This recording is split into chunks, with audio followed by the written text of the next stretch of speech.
Hello everyone, কী অবস্থা সবার? চলে আসলাম আমাদের গৌরনদী উপজেলা বিজয় মেলায়।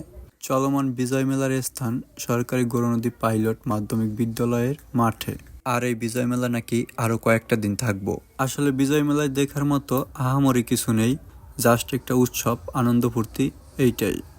এই সাইডে 2024 সালে আমাদের যত ভাইয়েরা শহীদ হয়েছেন তাদের সকল স্মৃতিগুলো ফ্রেম করে রাখছেন তারা। যাই হোক, দেখতে খুব সুন্দরই লাগতেছে। ভালো লাগতেছে যত, তার থেকে খারাপটা লাগতেছে বেশি, কারণ আমাদের জন্যই ভাইয়েরা শহীদ হয়েছেন। এইদিকে বন্ধু আবার হয়তো আর গার্লফ্রেন্ডের জন্য ফুল দেখতে চলে আইছে। বন্ধু হয়তো ভুলে গেছে এটা বিজয় দিবস, ভালোবাসা দিবস না। যাই হোক, বন্ধুর এটা মনে করাই দেওয়া লাগতো। যাই হোক, এইদিকের ফুলগুলো খুব সুন্দর ছিল। এইদিকে আবার বিজয় মেলার ভিতর পিঠার স্টোর রয়েছে। এই জিনিসটা খুব ভালো লাগছে, কারণ সচরাচর পিঠার স্টোর দেখা যায় না। চলে আসলাম আচারের স্টোরে।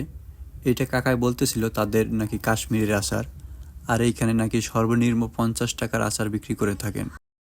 এই উৎসব মেলায় মেয়েদের জন্য একটা আনকমন জিনিস রয়েছে, কানের ঝুমকা, পুরো বাঁশ দিয়ে তৈরি। এটা খুব সুন্দর লাগতেছিল দেখতে। এই রকম বাঁশের তৈরি ঝুমকা আমি এই ফার্স্ট টাইম দেখলাম। আর বন্ধু তো দেইকা পুরাই অবাক, বাঁশের তৈরিরও ঝুমকা হয়ে থাকে।